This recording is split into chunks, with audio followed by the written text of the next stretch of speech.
Welcome back to Hashtag Sisters-in-Law. I'm Kimberly Atkins-Storr. This week, we'll be talking about the big news that the Trump administration's DOJ obtained data from members of Congress, their staffers, and their families. Attorney General Merrick Garland laying out a new approach on voting rights, and whether Garland is doing enough to restore the DOJ's credibility. And as always, we'll be answering some of your questions at the end of the show.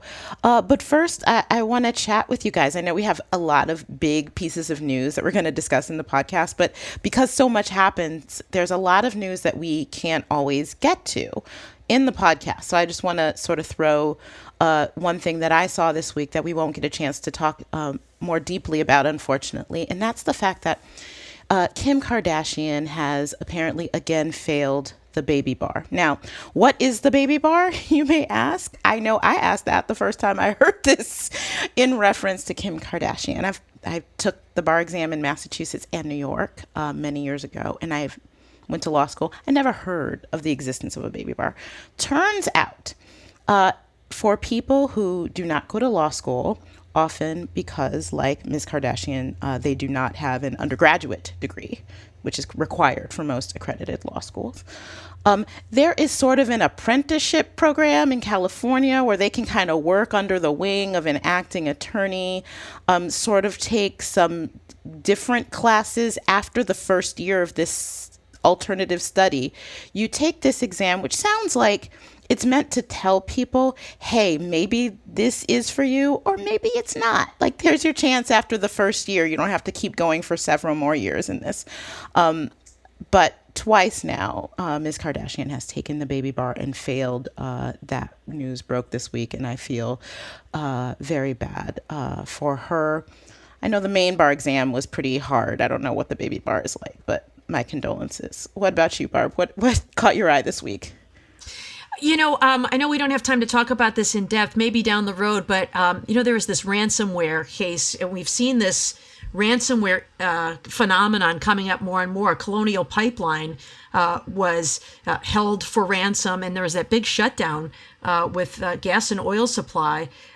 They paid $2.3 million to a group known as DarkSide to get back upline, but the happy part of the story, the happy ending, was that the Justice Department announced that it recovered $2.3 million in Bitcoins through a seizure warrant. And I think that's such important information, because when I was U.S. Attorney, one of the things that we were asked to do was to go out and do some outreach with corporate citizens to make sure that they were reporting when they were the victims of these kinds of hacking and breaches, because, companies don't want to tell the world that they've been breached. They think it's bad for business, it's bad for stock price, it's bad for customers and those kinds of things. But the problem when they don't tell is that means other people are going to continue to be victimized, and maybe even they will be victimized again. If you pay, you can't negotiate with terrorists. If you pay these ransoms, then oftentimes they will continue to fight another day. So what's great about this, I think, is providing this reward. If you can get your money back by reporting to DOJ, I think people are going to be more inclined to do that. So I thought that was some good news. And can I just ask you a question? Because one problem with the cryptocurrency is that there's no paper trail, right? So it makes it very hard for investigators to find who these people are. But the fact that they were able to recover this money shows that they probably can figure out, get a little bit more insight into who's doing this. And maybe that's a deterrent. Yeah, I think so. I think that it may deter the ransomware criminals from engaging in this conduct in the first place. And I also think it will encourage victims to report to the government, which is really helpful. Getting government agents in there quickly to figure out the electronic paper trail is really important to detecting who the wrongdoers are. So that's some good news. Yeah, that is. How about you, Jill? Well, mine's not necessarily good news, but there were so many stories this week, and so many that, as you've said, we aren't going to have time to cover in this show. But one that I think is important is what's going to happen to the special envoy to Ukraine, Volker, in terms of his getting caught in a blatant lie to Congress. And we know that lying to Congress is a federal offense.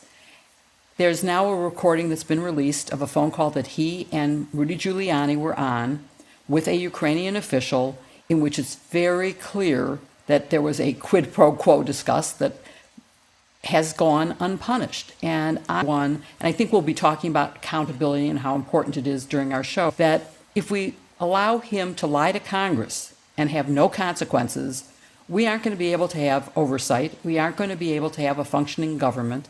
We cannot allow people to lie to Congress or to federal investigators or to police. They have to tell the truth. And I think it's important that we follow up on that story. That's very important. Joyce, how about you? Well, I'll end on a happy note. Yesterday, the Senate voted 81-16, and it confirmed Zaheed Qureshi to be a federal district judge in the District of New Jersey. He is the first Muslim American federal judge in U.S. history. I found it a little bit hard to believe that, here we are in 2021 and that's the first time, but that's progress. He's the son of Pakistani immigrants, and it's so important to communities to see judges that reflect the makeup of the community. I hope he'll inspire law students and kids to make the same great strides that he's made. And congratulations, Judge Qureshi. That is great, and I appreciate you all bringing up really important issues that perhaps are a little more important than Ms. Kardashian's baby bar blues. But oh, come on, I Kim, what could it. be more important? Well, we have a lot to talk about this week, and to get us started about the big news that dropped on Thursday night, and we've been talking about ever since, this news that Donald Trump's administration's Justice Department sought and obtained metadata from 2 members of Congress, their staffs, and even members of their families, including a minor. Jill, what's going on? It is such an interesting issue. And there was also a gag order imposed. So the members of Congress didn't know until just now that they had been investigated and that the data had been obtained. And I look back to the Nixon era when Nixon tapped reporters' phones, but even he never went after a member of Congress. And I think there are some other things that are really bad that we need to talk about, and that's, it seems that only Democrats were targeted in this investigative tool, which is a very aggressive and unusual one. And secondly, that when the evidence that they got through this showed that there was no link between any leak and these members of Congress, Attorney General Barr did not give up. He actually insisted on continuing the investigation even when it looked like it was going to go away. And he even brought in an outside lawyer from New Jersey who was someone identified more for his loyalty to Barr and Donald Trump than to having any particular qualifications for such an investigation. And that he and others involved in this are still at the Department of Justice. So all the facts leave me with more questions than I have ever had on an issue. And I want to start with you, Barb. Was any law or Department of Justice policy violated? And tell us about what the policies are. Well, of course, we need more facts to know exactly what happened here. It seems unlikely that any laws were violated. DOJ does have the ability to investigate leaks. It is a crime to disclose classified information to someone without a clearance, especially if it pertains to national defense information. But there are some policies at play here. And there's actually 2 that would come into play. One is the policy that relates to the investigation of public officials, including members of Congress. That requires any DOJ official, if you're a prosecutor, to make sure that you're consulting with the public integrity section to make sure that you're going after things that are appropriate. There's also another policy pertaining to leaks, and that one requires also high-level approval before this investigation can begin. It has to be based on what's known as predication, that is some factual reason to believe that a crime is being committed, not just a hunch or a fishing expedition, and that obtaining these records through process is necessary. It serves a substantial federal interest, and there is no other reasonable investigative means that are possible before these are obtained. So I did see that the Office of Inspector General at DOJ was going to look into this, and that would be important to determining whether these policies were complied with, because they really all serve this other bigger policy, which says that prosecutors should never base an investigation on improper means. And then it lists what some of those are. And one of them is political motivation. And so the reason they have those very, very high levels of scrutiny and all of those hoops that a prosecutor has to jump through is to make sure that there is not an improper political motivation that is involved here. So you've made clear why violating the policy would be important. But I also, Joyce, I would like to ask you to maybe clarify the difference between the rules for subpoenaing records of journalists, because this week we also had a story about the New York Times, the Washington Post, and CNN having records subpoenaed. So is there a difference in the rights of journalists versus the rights of members of Congress? You're right to connect the two. It's a really interesting connection, seeing these two stories come out at the same time. And I have to wonder if there's something more than coincidence at work. I guess we'll have to wait and see on that. The issue with journalists surfaced early on during the Obama administration when Barb and I were serving, and Attorney General Eric Holder adopted some very stringent policies involving press investigations. So there are actually stronger requirements in place, at least on paper, when we're talking about members of the press than there are for investigating members of Congress. I suspect, Barb talks about the two different places that we find requirements in the U.S. Attorney's Manual, now called the Justice Manual. Probably they come out to being more or less the same requirements, but at least where the press is involved, you've got to go to the Attorney General or his or her designee to get approval. You have to have tried using less intrusive means to get the information. You've even got an obligation to let the member of the press know what's going on unless there's a certification that that would be damaging to the investigation. So there's a recognition that there was a problem with how the press was pursued. That policy was put in place. One of the live questions, though, is whether the Trump administration followed it.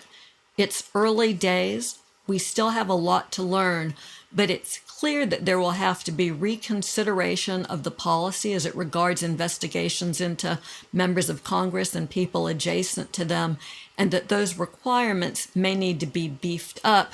The most important thing will be putting mechanisms in place and consequences for people who don't follow the rules.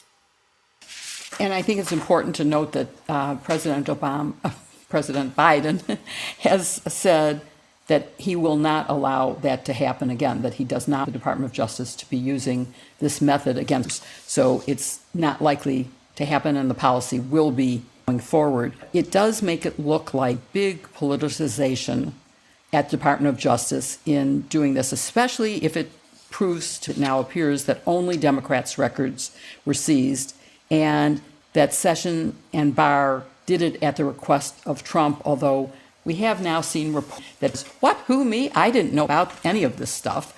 Of course, as Attorney General, if he didn't know about it, because he's this and he should have known about it. But anyway, Kim, talk about the politicization issue. Yeah, so far what we know is that we know that two Democratic members of Congress, as you said, were the subjects of these subpoenas. One was Congressman Eric Swalwell, the other being Congressman Adam Schiff, both of whom are not only on the Intelligence Committee, but both of whom were very vocal sparring partners with Donald Trump throughout his administration. I mean, we all saw that with our own eyes. We also saw with our own eyes in real time through Donald Trump's statements and tweets throughout his presidency how he talked about leaks and leakers and leaking. It was just about the worst thing that he could call anyone, right, when he was calling out his political enemies. So we know for a fact, if we have eyes and ears, that it was certainly a big interest of Donald Trump to go go after and find leakers within the administration. So those things, and they were always targeted toward Democrats. So those things they may not be smoking gun pieces of evidence, but it sort of leads you in the direction of where this is going. And certainly, if Democrats were the only lawmakers who were the subject of this, that would give the Inspector General in this case, who today announced that there would be an investigation of this, Inspector General Horowitz, a really important piece of information as he's examining exactly what went down here and what were the motivations. As Barb said, it's not necessarily illegal, but there are impermissible reasons for doing this. And political motivation is one of those impermissible reasons. So that's a big piece of the puzzle that we don't have specific answers to yet. But that will certainly be a crucial piece of information to understand what's happening here. So I would say there are worse things that people could be called by this former administration, which included stool pigeon, one, rat was another. But there were anyway, rapists and murderers. I know. There's a lot to go through. Yeah, there certainly is. But so, Barbara, I want to go back on how unusual is it, or is it quite common to have a gag order? Because a lot has been made about the fact that there was a gag order and that members of Congress didn't know this was going on. And also, a lot's been made out of having an outside lawyer brought in specially for this purpose. And particularly when there's a trained group within the Department of Justice who is used to investigating leaks. So what's the danger of those things? How unusual are they? What do you think? And should the people who did this be fired? Yeah, so one is unusual and one is not. The gag order, I think sometimes the press, perhaps because they don't understand it or maybe because it sounds so bad, get very worked up about secret orders and gag orders. But it's actually very common when you issue a subpoena to a service provider or anybody who has account records. It is very common to accompany that with a gag order, because otherwise, every time you issued a grand jury subpoena for bank records or communication records, the company would alert their customer and it would harm the integrity of the investigation. So that's actually pretty common. I think what happened here, and the reason this has become public, is the gag order is only good and can only stay in place so long as it is necessary to protect the evidence or the integrity of the investigation. And once that ends, there has to be a motion to unseal those orders. So I think this current administration has unsealed those orders, which is why notice was provided to Adam Schiff and Eric Swalwell. That's my speculation. So the gag order part, really not unusual at all. But your other question, Jill, about bringing in an outside lawyer is highly unusual. The reporting is that instead of using lawyers in the National Security Division, which are lawyers who are trained and experienced in particular aspects of the law, they brought in a federal prosecutor from New Jersey. New Jersey had a U.S. attorney named Craig Carpenito, who was appointed by Donald Trump, and from everything I heard, was considered sort of one of the loyal Trumpies. Remember, he was the one that was originally supposed to fill in the Southern District of New York when Jeff Berman got pushed out. William Barr wanted to push him in to be the acting U.S. attorney in the Southern District of New York until Jeffrey Berman pushed back. So a little intrigue with Craig Carpenito. This was someone Craig Carpenito identified as a particularly effective prosecutor who could come in and do this job. So to me, it's not improper per se. People get recommended for new jobs all the time and they move around in the Justice Department. But it seems very odd to me that instead of using this group of, career, professional, trained, experienced people to work on an issue like this, you bring in somebody who's handpicked by this Trump appointee.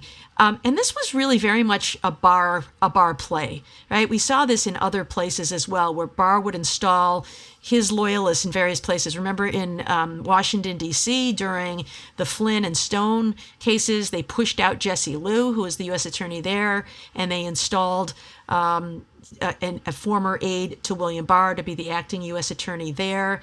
So this seems like highly inappropriate, and it's got Barr's fingerprints kind of all over it. So it causes me to be, I'll just say suspect. There's nothing per se wrong with any of it, but in light of all the other things we know about William Barr, it causes me some unease.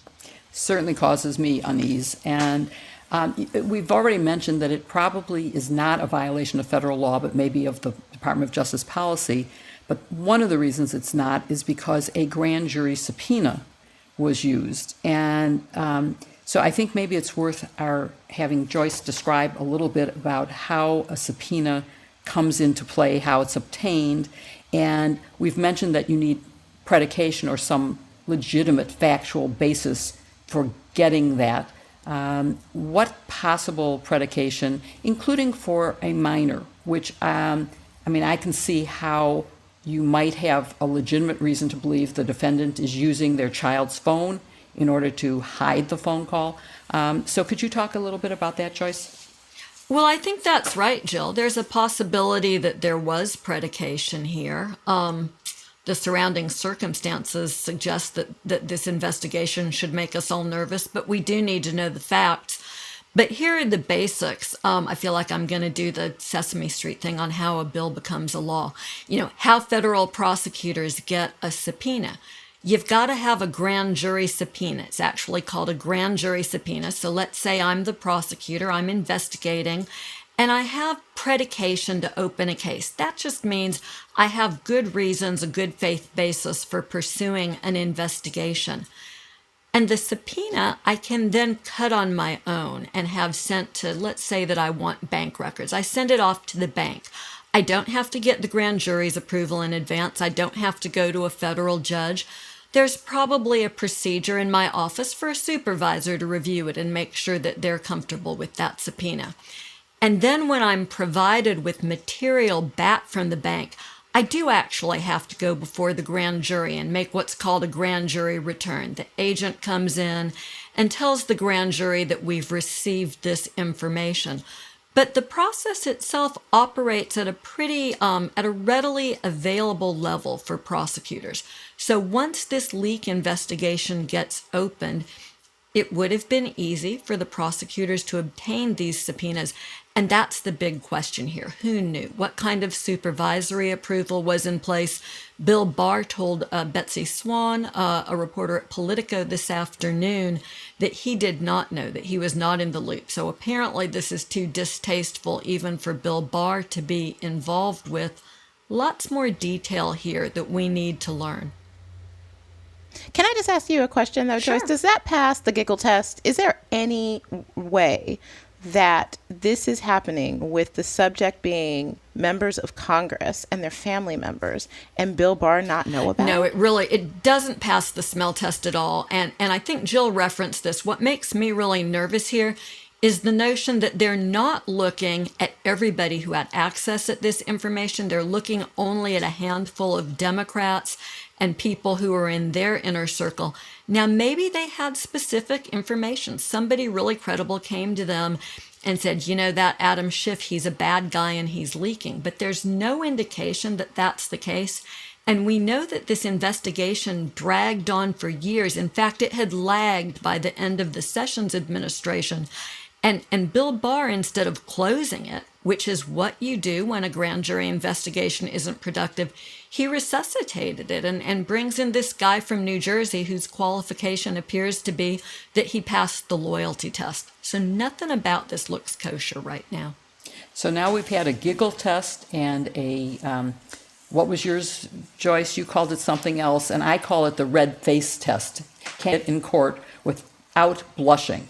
And I would say that the thought that this was not political and that it was legitimate doesn't pass my red face test. But Kim, as I said, I have more questions than we have time for, but I'm going to ask just one more. And that is, the information that was leaked was originally classified, but the Trump administration declassified, which of course hurts any prosecution. If it's not worth being classified, it's not leaked, it's just revealed. It's part of what America gets to know. So is there any precedent for this, and does that really hurt the prosecution, and is this just all nonsense?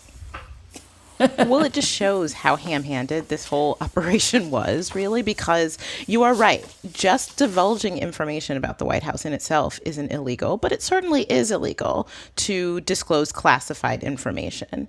And so if that was the basis of this investigation, this idea that they were investigating a potential criminal leak of classified information, you had a big problem in John Ratcliffe, who was the DNI at the time, because in an effort to discredit Democrats during the Russia investigation, he had this penchant for declassifying information that he thought would embarrass Hillary Clinton, would embarrass certain Democratic members of Congress, so that it would be publicized. Not only it would embarrass him, but it always also pleased Donald Trump to put out this information. But if you are saying that the problem with the leaking is that it's classified information that would be damaging to national security to release, if you are authorizing the declassification of it, you're harming your own case. So it just sort of showed what a mess the entire operation itself was, let alone the fact that this targeting of members of Congress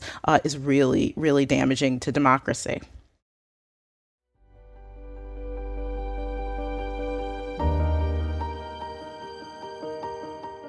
You know, Joyce, I know it's a topic that people don't really like to talk about, even though we all do it, and that's shaving, but I have to say, the Athena Club razor and other skincare products are really good over the pandemic. I was really glad I had them because my skin always felt very smooth and conditioned, and I'm a big fan. What about you? I'm really glad, given that lead-in, that you wanted to talk about shaving and not something else, Kim. You had me scared there for a second. But I'm a big fan of the products I've tried from Athena, too. I like the razor, but what I really love are the face wipes, especially at the end of a day on TV when you have to take off a lot of makeup. They're incredibly efficient, and like the razor, they make my skin feel soft and fresh after I've used them. It's really a great product. Yeah, my razor should make shaving easy and gentle on my skin, leaving me moisturized, super smooth, and bump free. The Athena Club razor is hands down the best. Athena Club's razor has thousands of 5-star reviews, and it's designed with built-in skin guards and an innovative handle so that it helps you prevent razor burn while being gentle on curves. It's surrounded by a water-activated serum with shea butter and hyaluronic acid, which is a holy grail for skincare. But the best part is the razor kit is only $9 with your choice of handle color. It has an extra blade head and a magnetic hook for easy shower storage, which is really cool. Thanks to Athena Club, shaving isn't a chore anymore. It's me time. Show your skin you care with the Athena Club razor kit. If you sign up today, you'll get 20% off your first order. Just go to athenaclub.com and use promo code SISTERS. That's athenaclub.com with promo code SISTERS for 20% off, or look for the link in our show notes.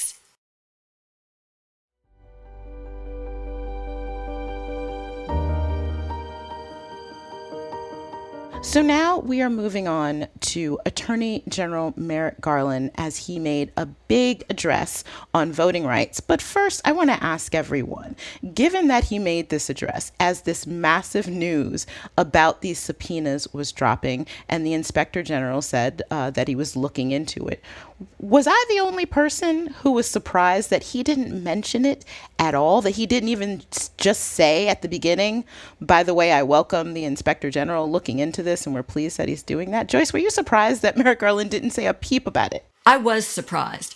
It would have taken a lot of pressure off of Garland to go ahead and clear the air on this topic.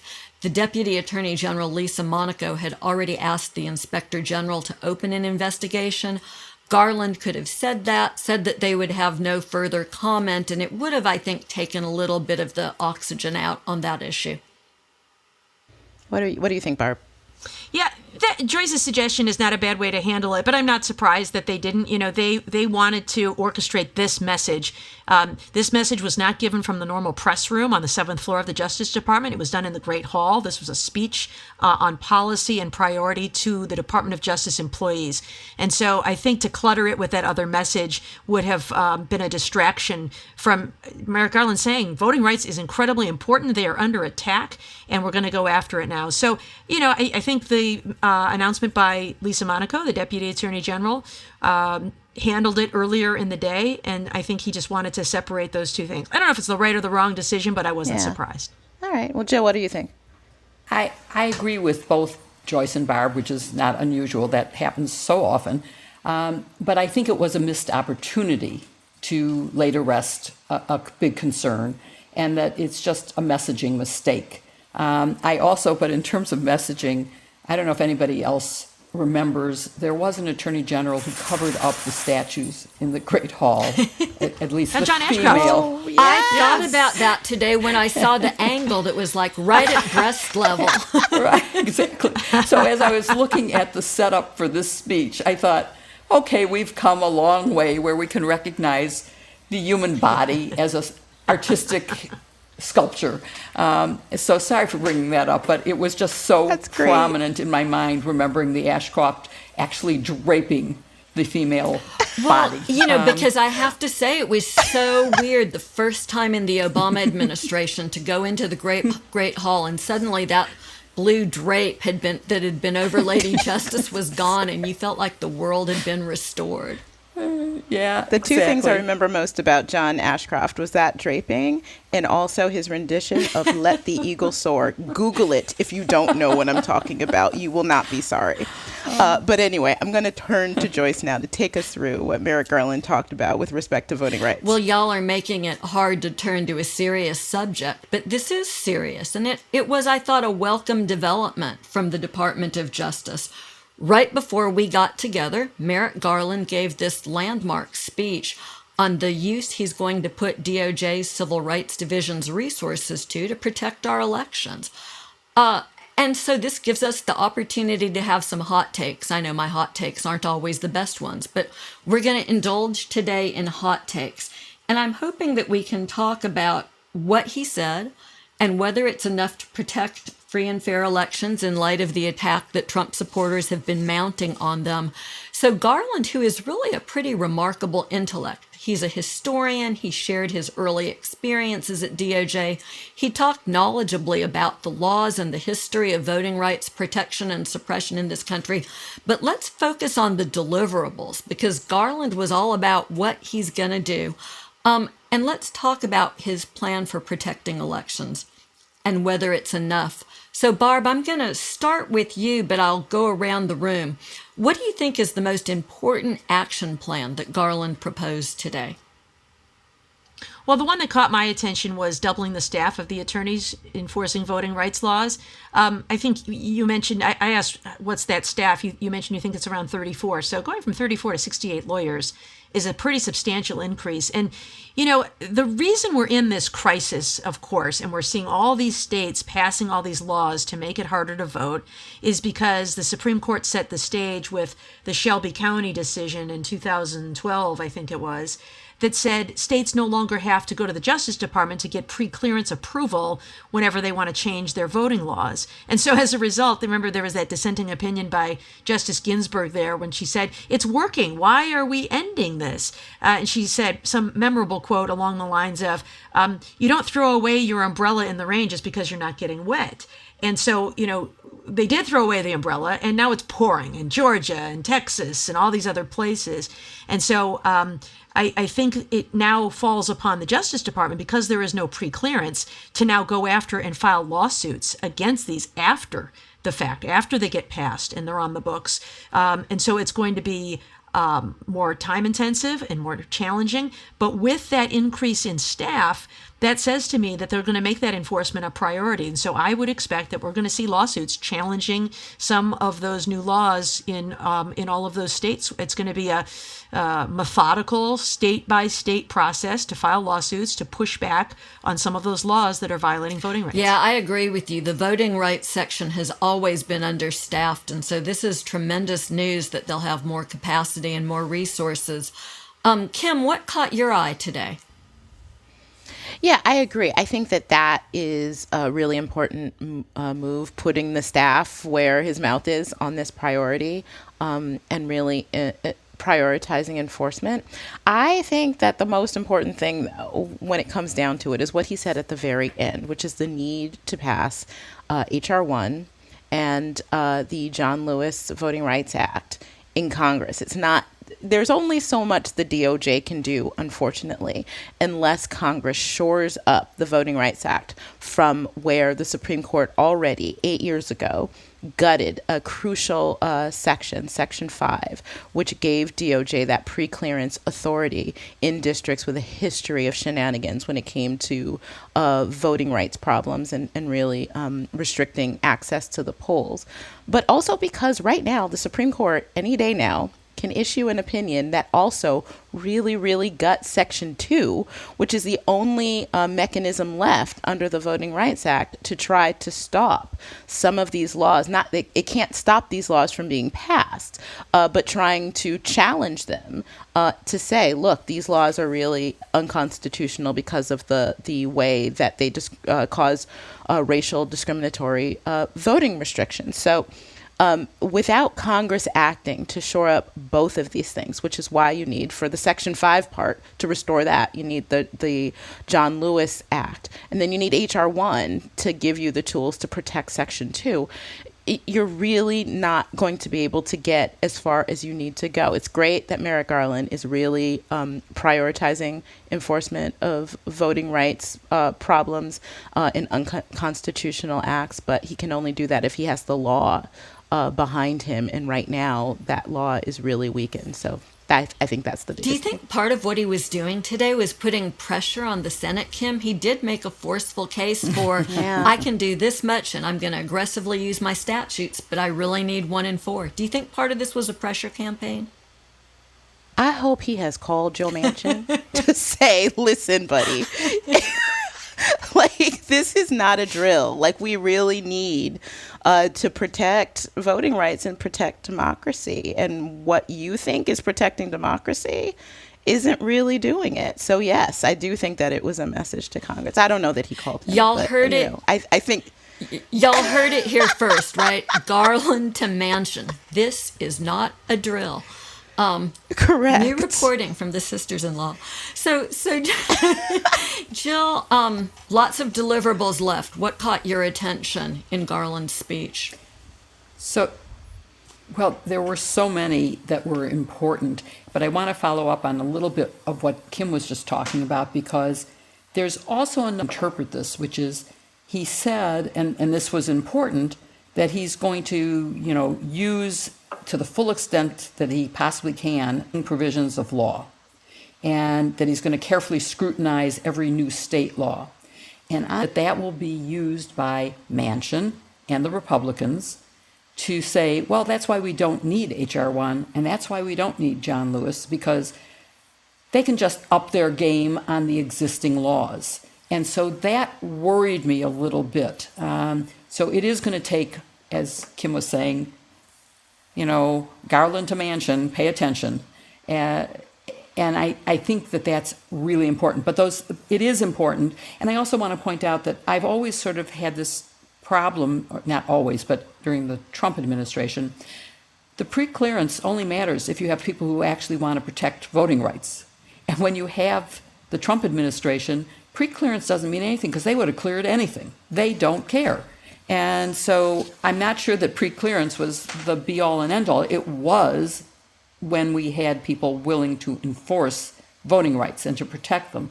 So that's something that we don't talk enough about, and that concerns me a great deal. But I think the combination of everything that he said, in terms of motor voter registration, upping that, and working with the Department of Prisons to make sure that people get registered who are eligible to register. There are just so many good things that can be done within the existing framework. But I think we need to keep emphasizing that the existing framework has its limits and that we need these other two laws. And everyone listening to this program has to pressure. Luckily I live where I have the best senators and representatives. I don't have to pressure them. They're already on board. But if you live in one of those other states, you need to really get onto this and make sure that your representative is protecting the right of all citizens. I think his opening remarks about the fundamental basis for democracy, without which no other things matter, is the right to vote. And protecting the right to vote is so important. I feel like you're sort of looking at me, Jill, when you talk about states where rights aren't protected, the home of Shelby County. Yeah. I agree with you about the registration provisions. The Motor Voter Act is near and dear to my heart because Alabama had never been in compliance with it. Until working along with the Civil Rights Division, we were able to force them into a consent decree. And that means, and for those of you in states where the Motor Voter Act is actually working, you know that when you go in to get your driver's license, on that same form, there's just a box that you can check that says, do you want to register to vote if you're eligible? And it makes it just that easy. And Garland is really federalizing registration so that if you come in contact with a federal agency in a number of different capacities, including the Bureau of Prisons, which I think is just groundbreaking, it makes it easy for you to register to vote. And that's been a big problem that we've seen in states where they've made it difficult. So this is well taken. I'm also really encouraged by what I'm hearing as a sense to turn this letter that I think we discussed. This was Pam Carlin, who is the acting head of the Civil Rights Division before Kristen Clark was confirmed as the associate. And she sends a letter to the folks in Arizona, talk about crazy hijinks.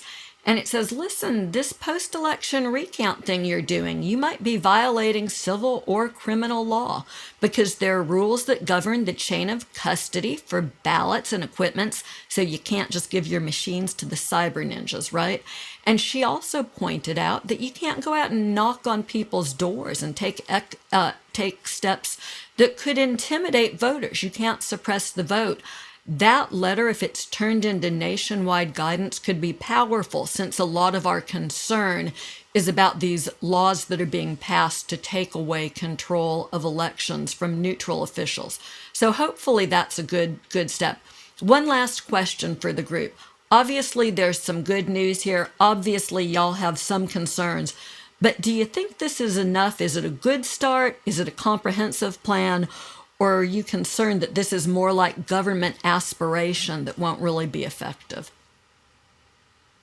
Well, what I heard Merrick Garland saying is we're in business and we mean it. We're going to take action here.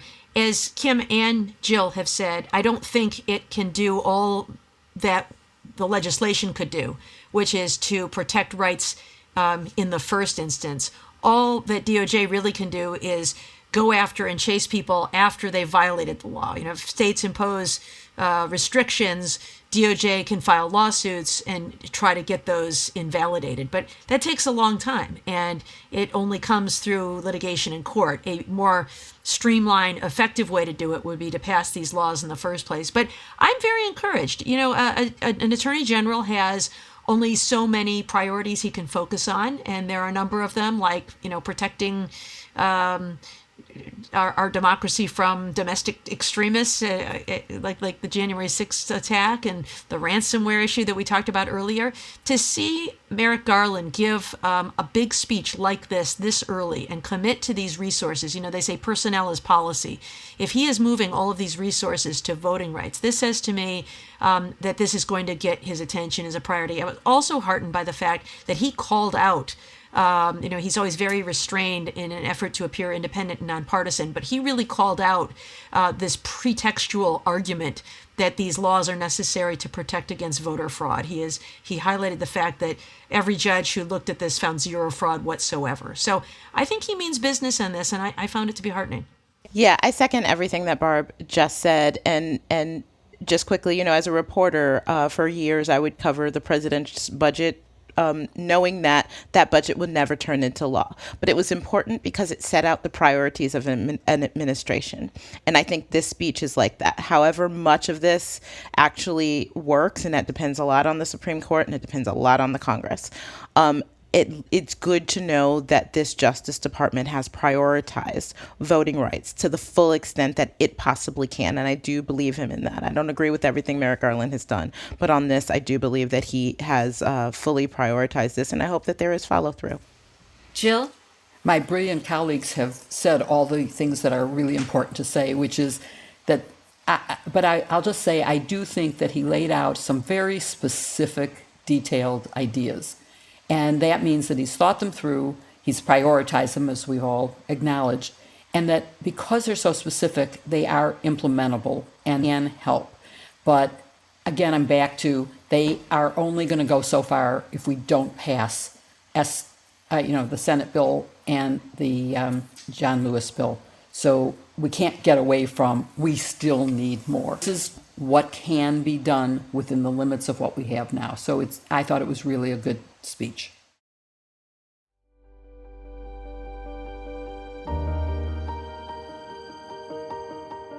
Hey, have you all been wearing your Warby Parker glasses? I get a lot of compliments on mine. They're called the Raider model, but I call them the Glorias, my homage to Gloria Steinem. How about you, Jill? Are you wearing your Warbies? I'm wearing my Janes, and I totally have been wearing them all the time. I've been wearing glasses since I was in 3rd grade, and this is the best pair I've ever had.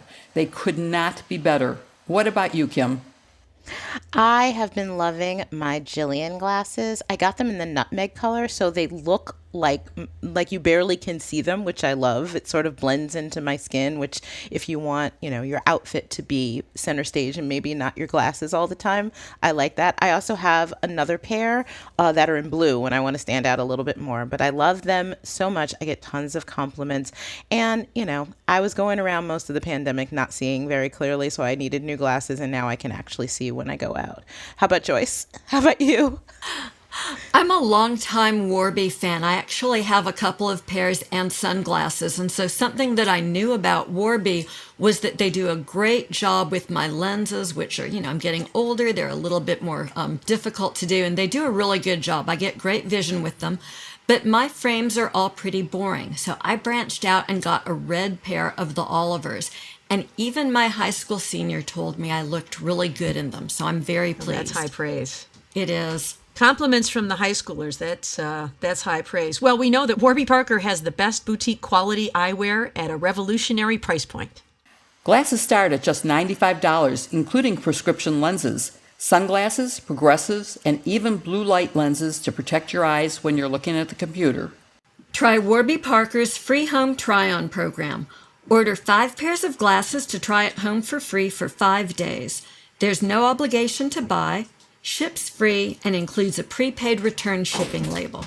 Try 5 pairs of glasses on at home for free and pick the pairs you want. Go to warbyparker.com/SIL. That's Warby Parker, spelled WARBY, Parker.com/SIL. Or look for the link in our show notes.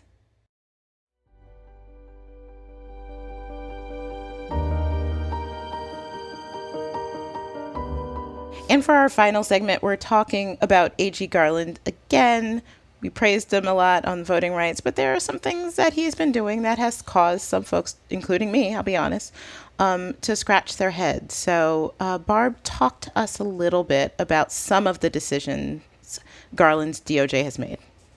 Yeah, until today, I was one in the camp of saying, for independence, I'll give him an A+, but for the merits of his own legal decisions, C-.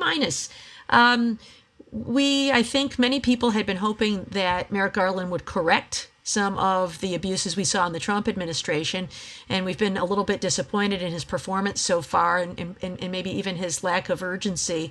He testified before Congress this week at a budget hearing and said that his job is not to favor any one side, of course, but to protect the rule of law. And that means treating people and issues equally, regardless of who benefits from that decision. And I think we all would support that. But in recent days and weeks, we've seen DOJ take positions that actually favor the prior administration. Most recently, we saw DOJ appeal an order requiring the disclosure of that internal DOJ memo to William Barr about the Mueller report. A judge has ordered that released to the public, and DOJ has appealed that order, trying to continue to keep that from disclosure. We also know that DOJ continues to defend the Trump administration in a lawsuit against a number of individuals regarding the clearing of Lafayette Park last summer, when they fired tear gas and rubber bullets into the crowd. And DOJ continues to defend that conduct.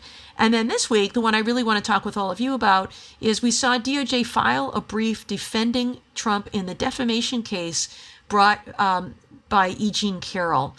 Kim, you wrote a column this week comparing Merrick Garland, I love this comparison, to former FBI Director Jim Comey, with the point that sometimes if you try too hard to be apolitical, you cause more harm than you prevent. Tell us more about that. Yeah, so in the fact that both these actions that the current administration, DOJ, these positions that they've taken that are on the same side as the Trump administration, and also Merrick Garland's explanation to senators, it was in response to a question by Senator Patrick Leahy that was basically saying, hey man, what are you doing? And his explanation saying that it's very important for protecting the rule of law to not act politically, to not look as if you are making your decisions based on the political party of the president or the administration in place at the time. And I think that is really important.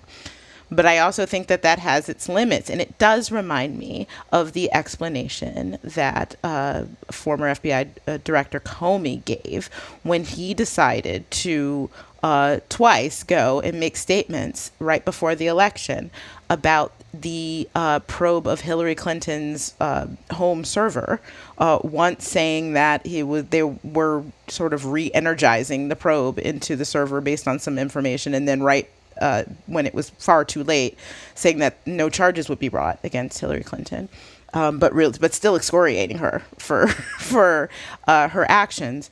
While at the same time, there was an active investigation into Donald Trump's campaign, and he didn't say boo about it, and didn't disclose it, because generally speaking, that would have been the right thing to do. That was department policy, to not speak about ongoing investigations before any action is taken. He broke that in Hillary Clinton's case, but he explained that he was trying to be so transparent so as not to look political. And he went out of his way to do it, to the point that it had the consequences that we all saw, since Hillary Clinton certainly blames that as one of the reasons for her election loss. And Jim Comey still stands by it, but says it's the decision that still haunts him in his nightmares. I think it haunts a lot of people. And I think that that's something that Merrick Garland should keep in mind. Yes, the principles of not being biased politically are important, but it doesn't force you to back a decision that you would have every bit the legal justification not to back. And I think the E. Jean Carroll case is the most clear cut. Like, this was a case that had been going on for a while. It was a civil case that had nothing to do with the Department of Justice. And then at some point, Bill Barr decided, oh no, we're going to step in and intervene in this on behalf of the president to try to get this case kicked. It was shocking at the time. It was rightly criticized. And so for now, for the Attorney General to continue this, Attorney General Garland to continue this, it seemed like a no-brainer to me. It would have been really easy for them to say, this was something that we don't think that they should have been involved, the DOJ should have been involved in the first place, and we are changing our position. I do know that there is an important principle for a new administration to not suddenly make these sort of hairpin 180 turns in policy, because that does look political. But you can do what's right at the time. And it reminds me of when the Obama administration defended the Defense of Marriage Act, which federally banned the recognition of same-sex marriage, until they didn't, and they decided that they weren't going to defend it anymore because they thought that it was wrong and unconstitutional. They could have done that from the start. And I think the same is true in this case with Merrick Garland. So I hope he is not following this principle of trying not to be politicizing something to the point that he is Comeying himself. Let's hope. Comey, a verb. There are many things I admire about Jim Comey, but I think your comparison is very apt here. He's kind of like the dad who coaches his own child in Little League. He's so concerned about appearing fair that he benches his own child, even though he's the best team on the player, right? Or best player on the team. He's made a big show of, look at me, how fair I am. But meanwhile, the team loses the game and nobody's happy. So, Joyce, let's dig a little deeper into the Jean Carroll case. Kim just mentioned it. Of course, she claims in her lawsuit that Trump defamed her by denying raping her many years ago. And in 2020, while he was president, Trump said that she was lying, that she was just trying to sell books by making these accusations, that he has never met her. And that he would not have raped her because she is, quote, not his type. What's your view about whether DOJ is right to continue this defense of Donald Trump? Sometimes you can be wrong for the right reasons. And I think that that's what happened here. You guys are dead on the money. Merrick Garland wants to make sure that DOJ is not a political arm of the White House. And I think in this case, that may have made them a little bit nervous about pulling back from the representation of Trump. I think it was sort of like Godzilla versus King Kong inside of the Justice Department, only it was the institutionalists against the people that want to see some form of accountability. I can envision that there was a lot of back and forth and a real knockdown, drag out. And at some point, the decision was made that they would go with the institutionalists and that they would continue to, represent Trump. But it's important to know what representing Trump means here. It's not just that they were going to come in as his lawyers, because once DOJ enters the room, they're actually asking that the United States be substituted as the defendant in this case, under a provision called the Westfall Act that provides for that. And the notion is that when you have an employee, if you're the employer, you're responsible for that employee's act. It's a theory called respondeat superior. And so this is the notion that if you're driving a mail truck and you're the mailman and you hit somebody, normally if they tried to sue, they wouldn't be able to sue you. They wouldn't be able to sue the federal government because of sovereign immunity. And so the government has actually relinquished some of its immunity so that when the United States is the defendant, you are actually able to recover when the mailman hits you while you're driving in your car. This is sort of the situation that DOJ's involvement sets up. The United States becomes the defendant, but the problem is because sovereign immunity is not waived for defamation, which is what E. Jean Carroll has brought her lawsuit for, the United States would be judgment-proof. E. Jean Carroll's case would ultimately end up being dismissed based on sovereign immunity. It's not just that Trump's getting a free ride in terms of lawyering here that's awful. It's that this would end Carroll's case. Fortunately, Merrick Judgment's decision in this case isn't the end of how this case pans out because it's on appeal to the Second Circuit. So the Second Circuit will have the chance to decide whether DOJ can intervene or not. Hopefully they'll affirm the district judge who ruled that they could not enter the arena. Yeah, the district judge's opinion is really quite clear about his views on this case, that the idea that this was within the scope of Donald Trump's employment is ludicrous, and he found that it was without merit. He also found that Donald Trump was not a quote-unquote employee for purposes of this statute called the Westfall Act. So we'll keep an eye on that lawsuit. I want to cover one other decision that DOJ has made in the past week. Jill, I'll ask you about this one. Certainly relevant here as we recognize Pride Month throughout our country. DOJ said that it would vigorously defend an exemption for religious schools from federal civil rights law that prohibit discrimination on the basis of sexual orientation or gender identity. What's the legal basis for DOJ's position there?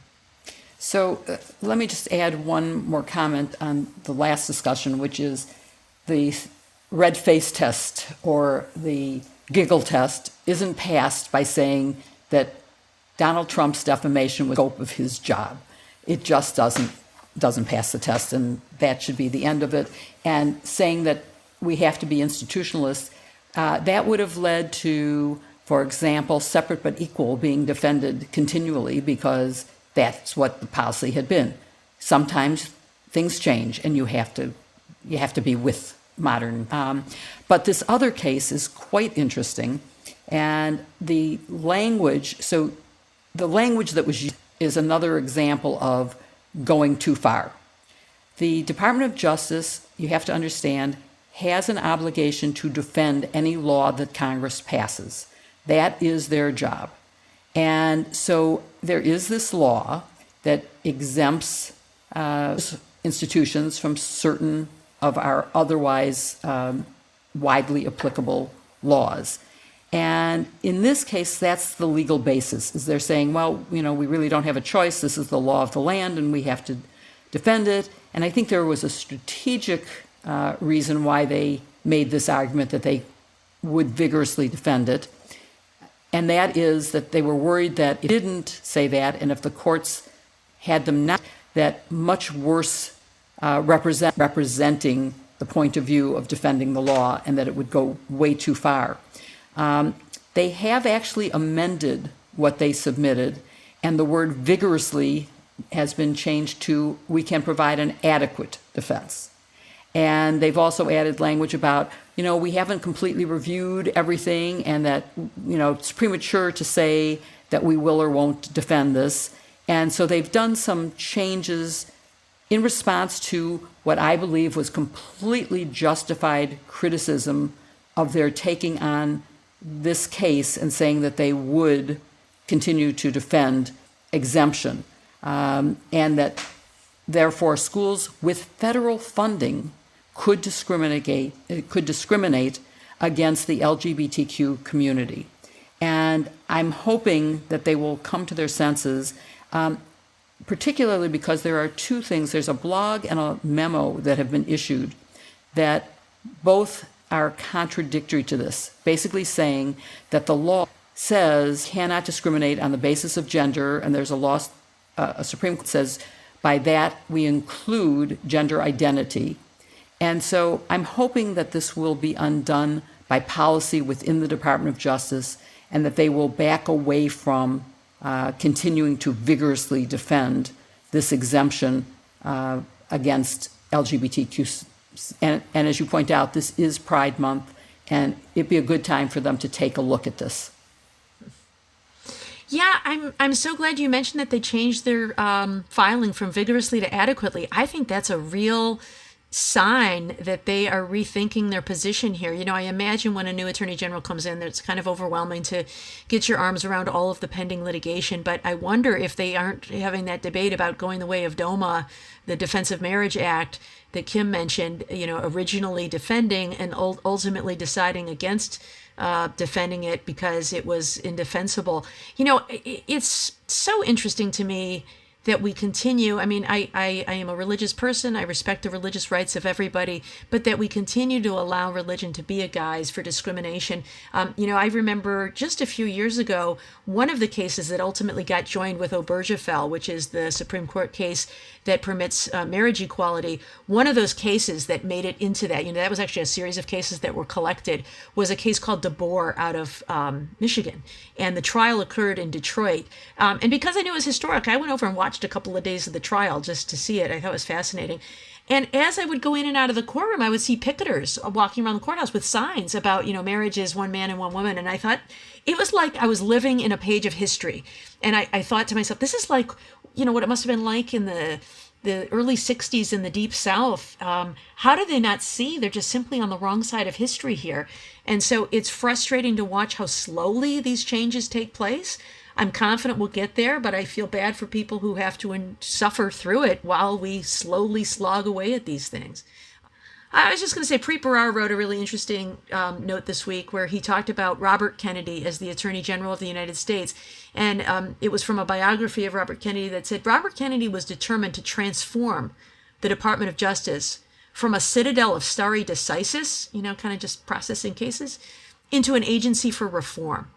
And that also reminds me of the vision Eric Holder had for the Department of Justice, which was he admonished us, Joyce and me and our colleagues, not to just be case processors. Don't just be an assembly line of all the cases that come to you, but to be community problem solvers. What are the problems in your community? And use the tools of the Justice Department to try to fix those things to improve the quality of life for the people who live in your district. And so I hope that Merrick Garland will see that he is not just there to be a caretaker of the Justice Department. Although absolutely he should be independent and nonpartisan, he is there to use the law to make life better for the people of our country and to make sure that things like voting rights aren't trampled upon, that people are not discriminated against because of their sexual orientation or gender identity. So I am hopeful that he may see the light about how important it is to get these things right. So what I wanted to add was that in addition to changing vigorous to adequate, it removed the wording that said that the Education Department and the Christian schools, quote, share the same ultimate objective, namely to uphold the religious exemption as it is currently applied. That was removed. And I think that is a good clue to the fact that they are taking seriously a review of whether this is bad law and needs to be changed. So you guys, I was really curious about whether Merrick Garland was going to reference the fact that today is the anniversary of the stand in the schoolhouse door at Alabama. It's not voting rights, but it's one of the most, important civil rights cases that DOJ ever took on. Because I will say, I was thinking during his speech, every year, I go to Selma for the anniversary of the Voting Rights March, and a whole bunch of people show up and people give speeches and they talk about how important it is. And then they all go home and they come back to Selma the next year and it feels like nothing has changed. Merrick Garland's speech today felt to me like something had changed, like there's this fresh new commitment. And I'm really hoping that that's a real thing, that we won't just go back next year and do it again.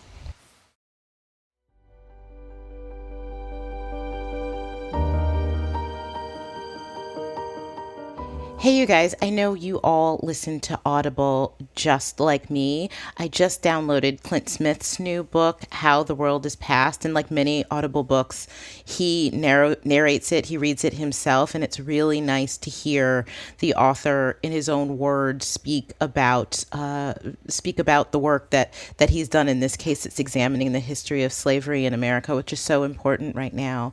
How about you guys? What are you listening to, Barb? Well, I'm actually listening to a book written by a friend of mine, a law school classmate named Brian Christie, wrote a book called In the Company of Killers. And it's kind of a thriller about the CIA. My friend is a former investigative journalist at National Geographic. And so it's, clearly based on his experiences as an investigative reporter in some of the more exotic locales on the planet. So it's a pretty fun read. It's a good, kind of summer fiction read. How about you, Jill? What are you reading? I'm actually trying to listen to more podcasts, and Audible also offers that. So that's been a terrific thing. When I'm walking the dog, it's great to be accompanied by a great conversation that I listen to on many of the podcasts. But I have to say that I'm excited now to add to my list the book that Kim mentioned, because that sounds like really interesting. And I think for sure the fact that I grew up in an era where we didn't learn anything about Black history, and if we've learned anything in the last few weeks and the Tulsa massacre, and I think we need to take courses in that, and that'll be a good way to start. So thanks for mentioning that, Kim. Well, now I feel shallow because I'm the one in the group who usually listens to books with no redeeming social value. I enjoy Audible a lot. I listen to fiction books that I wouldn't otherwise be able to listen to. But recently, I've actually been listening to Carol Lenig's book, Zero Fail, which is about the Secret Service and about some real problems in that agency. It's a great book, and it's been sort of one of those books where you're walking the dog and you're transported and you don't say hi to people on the street. But I love Audible for that reason. I really like its ability to take me away. With their amazing stories and programs, Audible is the perfect summer partner. Now, Prime members can save 53% off the first 4 months. Wow. That means you get Audible's unbeatable selection of audiobooks, binge-worthy podcasts like Sisters-in-Law, and exclusive originals to download or stream as much as you want. Audible gives you original content from celebrity creators, best-selling authors, top experts, and more that you can't get anywhere else. Audible is perfect for road trips, lazy beach days, long bike rides, or a backyard barbecue. And right now, Amazon Prime members can save 53% on 4 months of Audible. Sign up with Amazon to get this deal and so much more. Get more out of your summer with Audible. To take advantage of this incredible limited time offer, go to audible.com/sistersinlaw. That's audible.com/sistersinlaw, or look for the link in our show notes.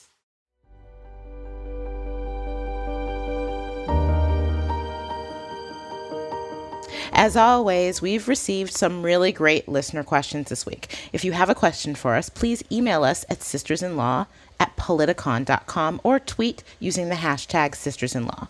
If we don't get to your question during the show, keep an eye on our Twitter feeds throughout the week where we answer as many of your questions as we can. So our question today is from Jamie. And it says, many U.S. high schools offer or require courses such as economics or the Constitution. Why not offer beginning level law courses? So I love this question. I'm going to start because I think that civics education is so incredibly important. I'm not sure that all high schools offer courses on the Constitution, and I really wish that they would.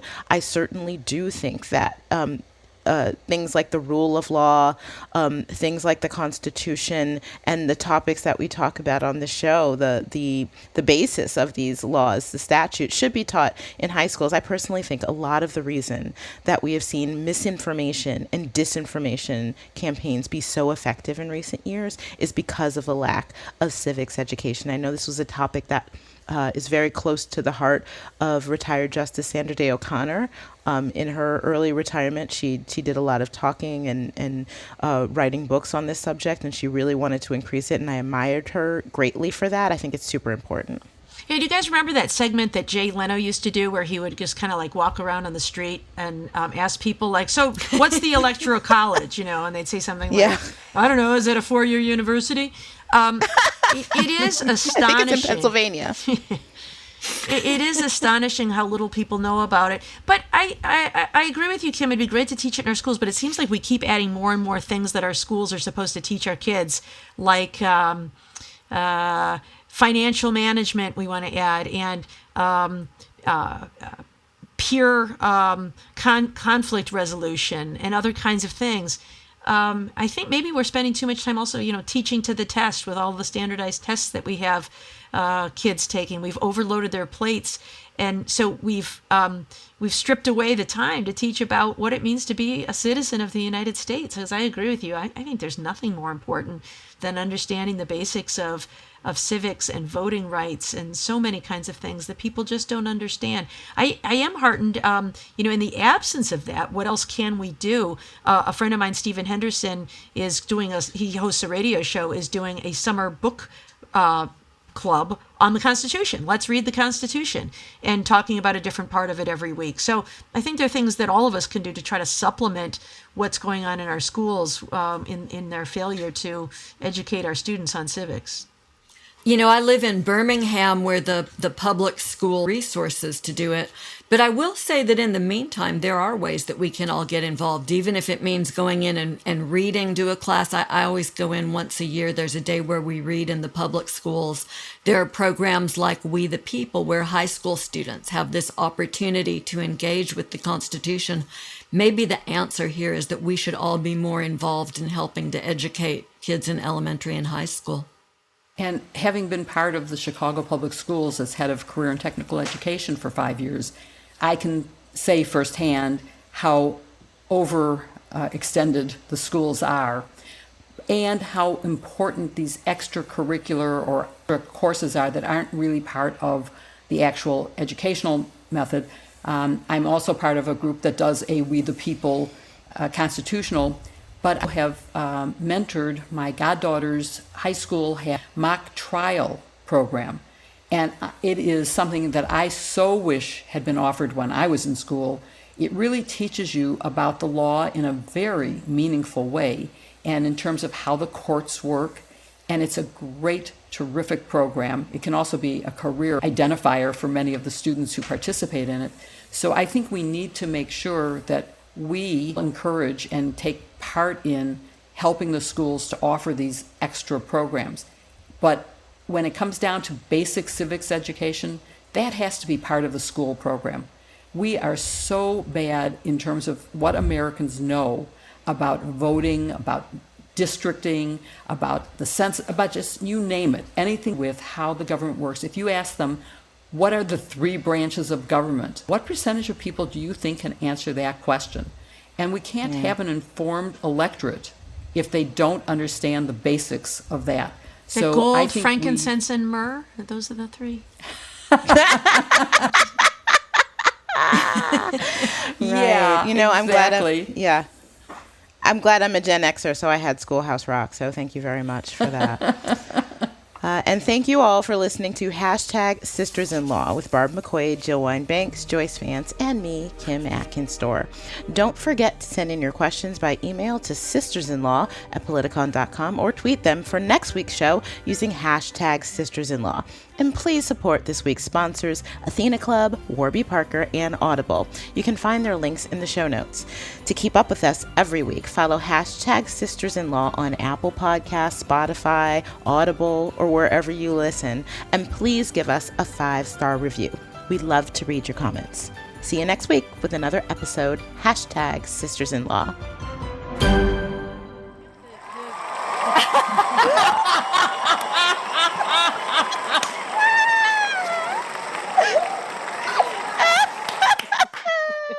That was well done. I love it. I love it. Good timing.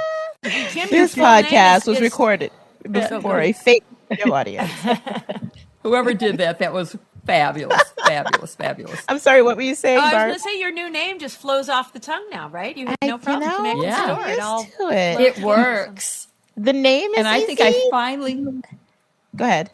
I finally got your name right, you know, because it kept showing up as Kimberly Atkins on my email, and I finally figured out how to change it. So I just sent you something which I think says Kimberly Atkins-Storr. So Oh, okay. make sure it does. I try, But you know, you're- I'm yeah. trying to figure that out too because it's different on the laptop than it is on the phone than it is on everything. Yeah. I'm trying to figure. I will never be offended by you calling me Kimberly Atkins. Ever. No. It's just, I mean, and your email is still Kimberly Yeah. Atkins. So It still I mean, that says didn't that change, but in that. it was Yeah. saying Kimberly Atkins instead of, and Kimberly I think I fixed Atkins-Storr. it. So Thank you. We'll see. I appreciate Hopefully. it. And the name is easy now. I keep forgetting to call him my husband. That's the hard part. It's like oh Yeah. wow, yes, I guess he is that. Huh? Yeah, that's a big deal. That's fun. Yeah. Excellent.